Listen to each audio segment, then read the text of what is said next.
Olá galera, bom dia, seja muito bem-vindo a mais uma aula do site A Vaga é Minha, que é o professor Zeca, dá bom dia pro Zeca, e a gente vai ter hoje uma aula de termodinâmica.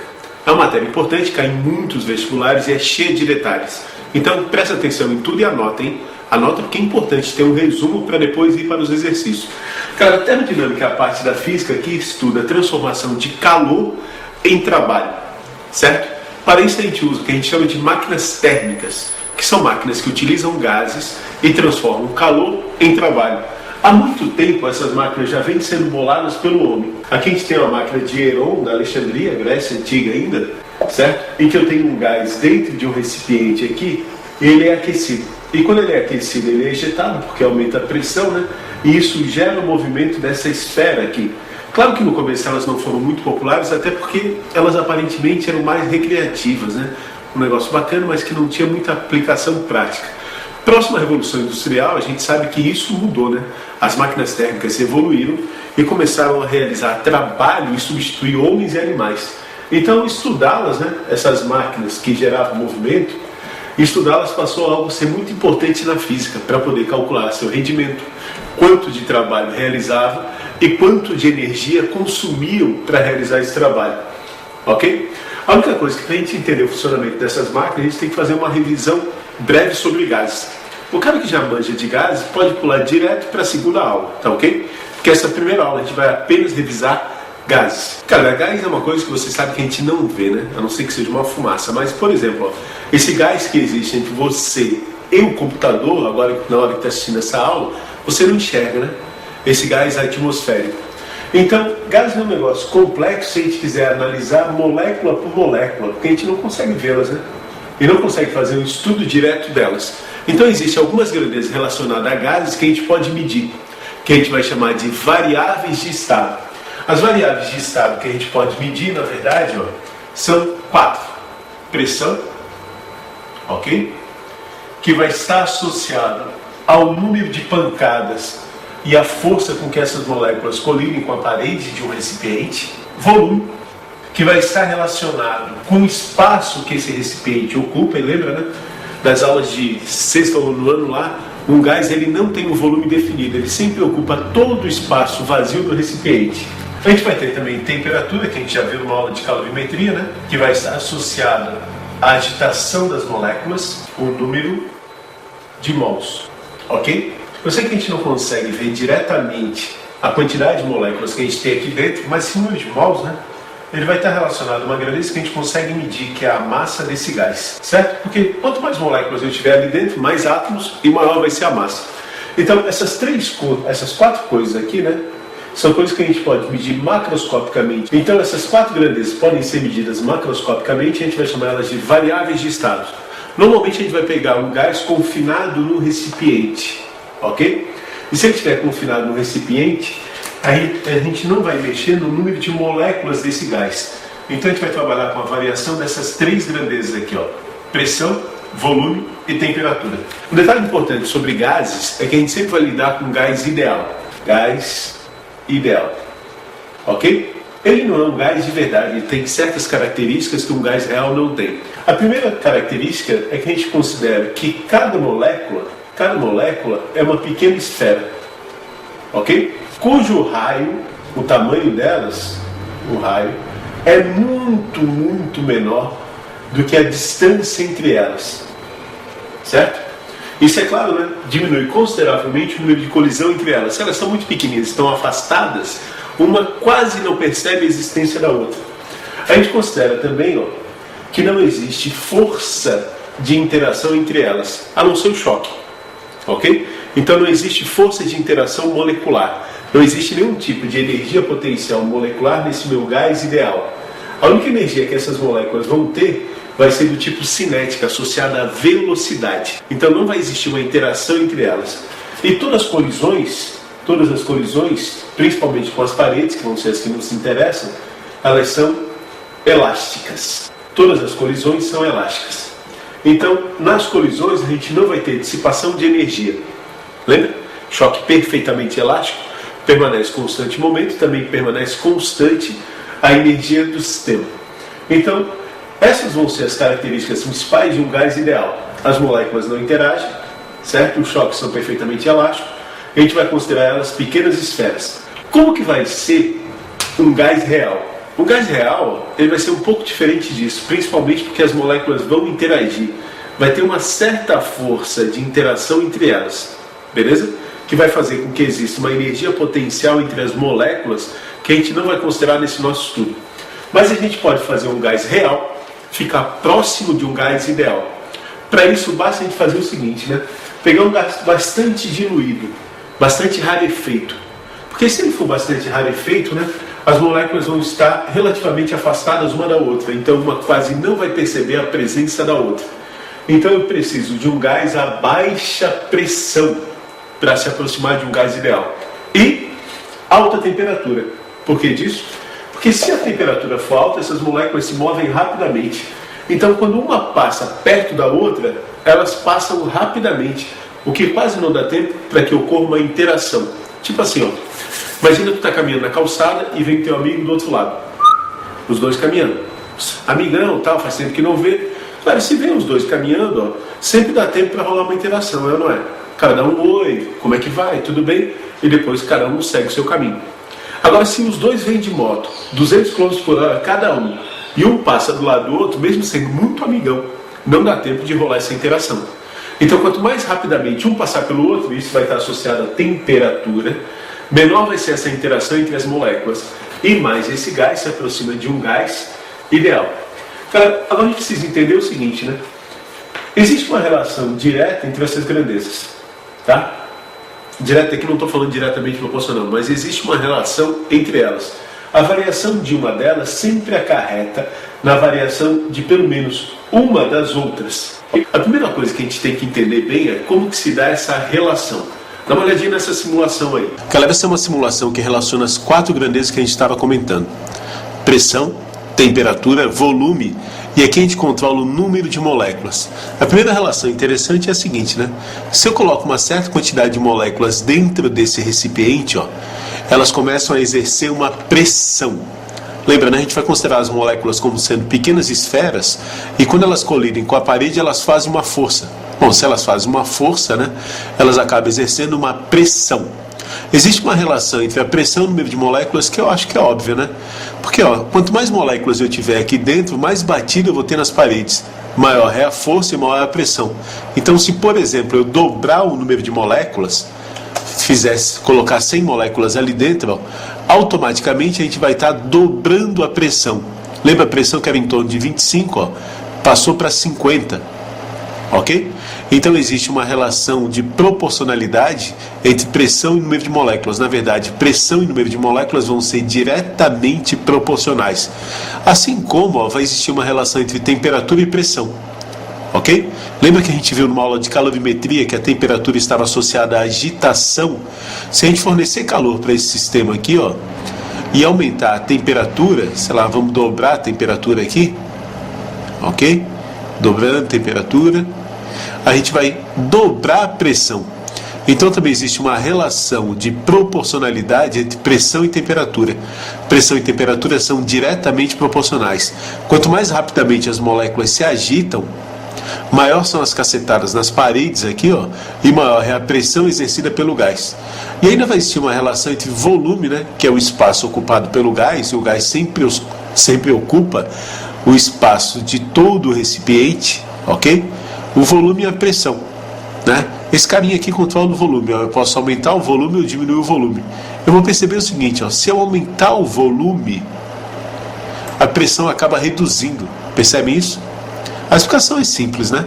Se a gente aumenta o volume, a gente aumenta a distância que a molécula tem que percorrer para colidir com uma parede e outra.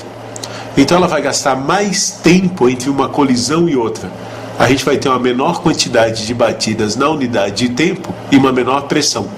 O que é importante aqui é o seguinte, né? Todas as relações até agora eram diretamente proporcionais. Essa volume-pressão é uma relação de grandezas inversamente proporcionais. Ó. Se eu diminuo o volume, a pressão aumenta. Ok? E se eu aumento o volume, a pressão diminui. Percebe que a gente também está variando aqui a temperatura por um motivo que eu vou explicar depois. O normal é isso, normalmente. A gente sempre está mexendo com essas 3 variáveis de estado. Ó, A partir de agora, a gente vai manter fixo isso daqui, o número de moléculas, ok? E a gente vai trabalhar com pressão, temperatura e volume. Essas vão ser as nossas variáveis de estados. Isso é o que a gente pode medir macroscopicamente num gás, ok? Galera, então você viu na simulação, né, que existe uma relação entre essas grandezas: pressão, volume, temperatura e número de moléculas. A gente pode montar uma equação para isso, né?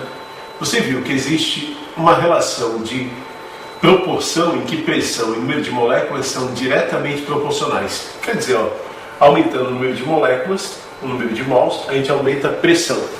Vocês viram também que existe a mesma proporcionalidade para a temperatura, né? Aumentando a temperatura, aumentando a pressão. No caso do volume, né, as grandezas são inversamente proporcionais. Lembra? Quando é inversamente, a gente põe do outro lado da equação dividindo. Então, essa vai ser a relação, ó, entre as quatro grandezas. Como esse lado não é igual a esse, né? Porque até a unidade é diferente, a gente precisa sempre daquela constante de proporcionalidade da física, lembra? Então vai aparecer aqui uma constante, só para que eu tenha igualdade, chamada constante universal dos gases. Enquanto você está vendo a simulação, já botei os valores aqui, ó. Ela pode valer 0,082, certo? Ou 8,31 nos exercícios. Na verdade é o mesmo valor, né? Só com unidades diferentes. Esse valor de R aqui, ó, que é sempre igual a uma constante, o problema vai te dar. Você vai usar quando o seu volume estiver em litro, a pressão em atm e a temperatura em Kelvin. E esse valor de R é quando eu trabalhar no sistema internacional, tudo em Newton, metro e segundo, certo? Então a pressão tem que estar em Newton por metro quadrado, o volume em metro cúbico. Deixa eu botar isso aqui, ó. Aqui é óbvio, né? O volume em litro, pressão em atm. Aqui, ó, a pressão tem que estar em Newton por metro quadrado e o volume tem que estar em metro cúbico no sistema internacional. Beleza? Dependendo da unidade que traz o problema, a gente vai usar um dos dois valores, certo? Então esse R é uma constante, é um número, né? E a relação de proporção que a gente tem entre esses quatro valores aqui, ó. Se eu passar o V multiplicando, PV igual a nRT, a gente tem a famosa equação que vai me dar uma relação entre as grandezas. Claro que aqui, ó, a gente já está embutido, né, várias contribuições.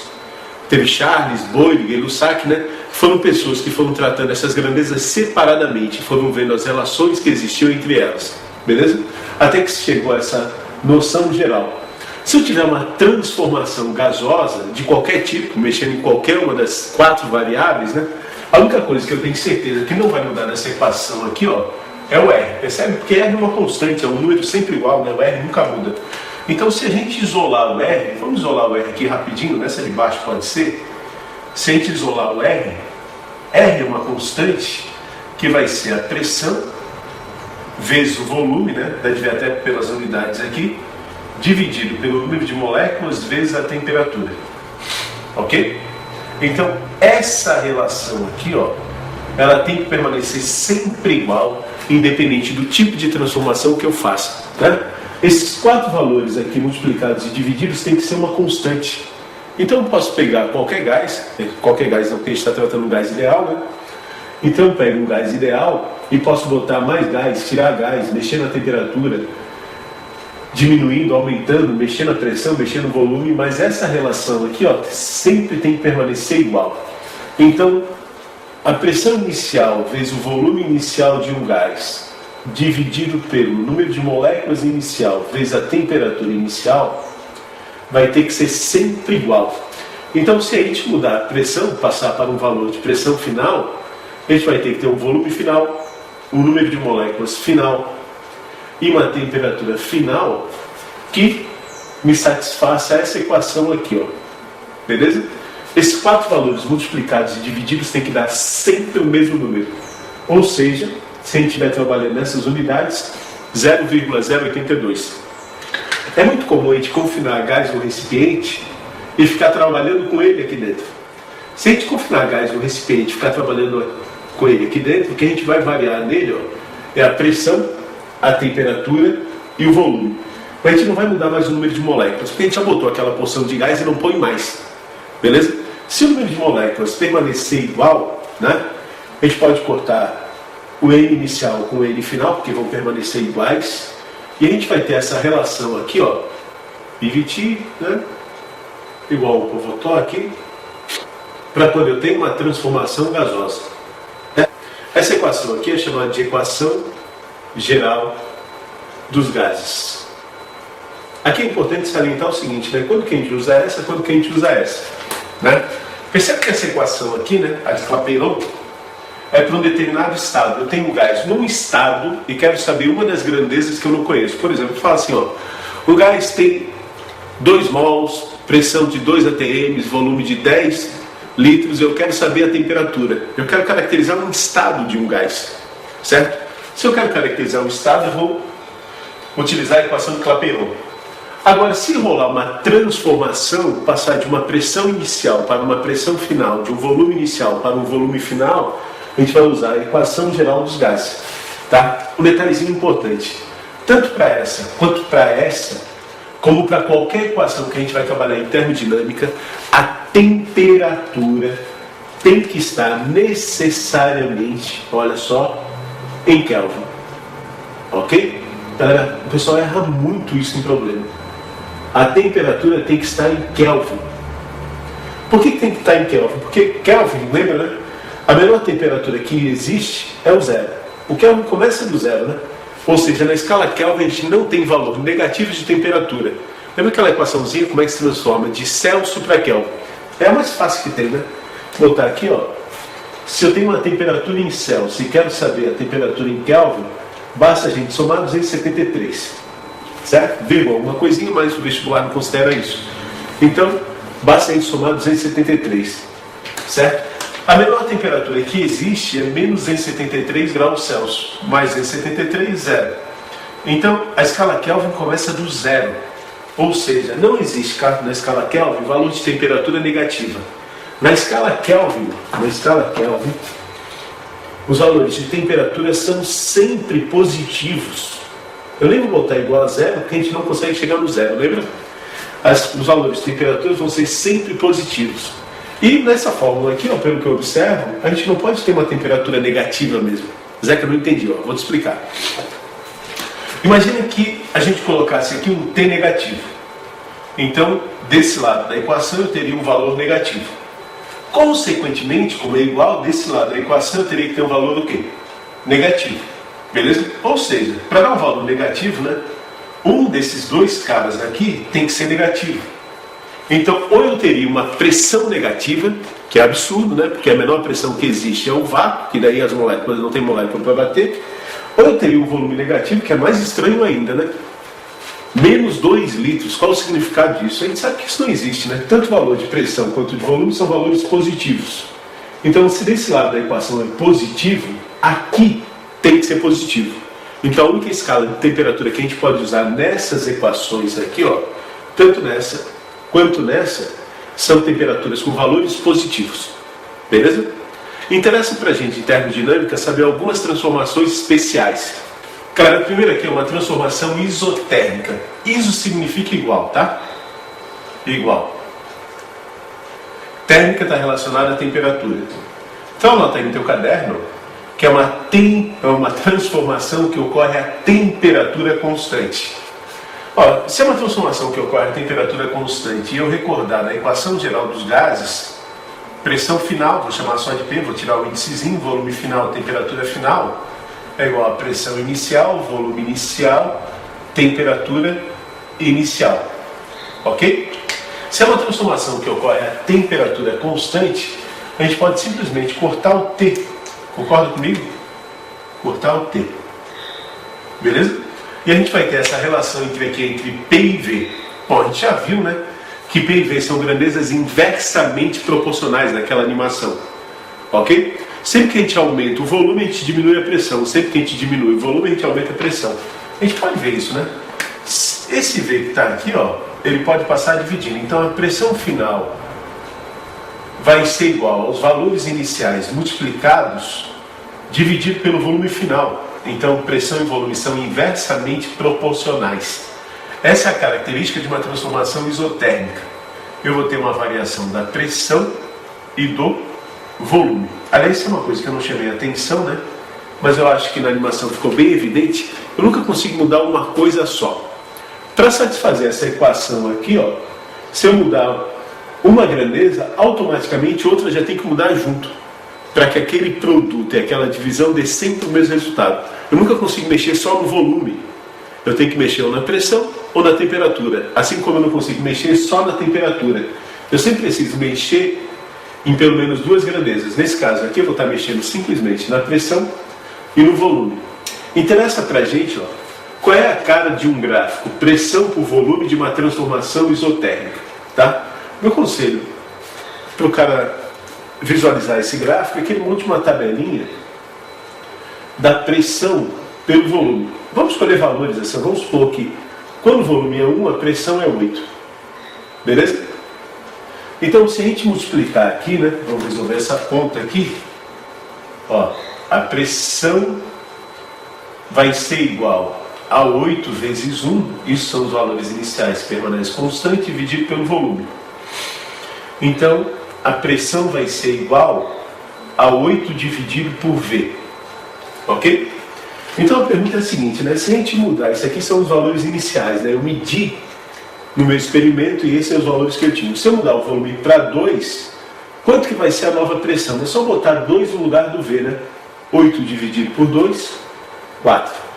Se o volume for 4, quanto que vai ser a pressão? A pressão vai ser 8 dividido por 4, que dá 2. E se o volume for 8? Bom, vai ser 8 dividido por 8, que dá 1. Percebe que a gente está satisfazendo essa condição aqui, ó, PV igual a PV.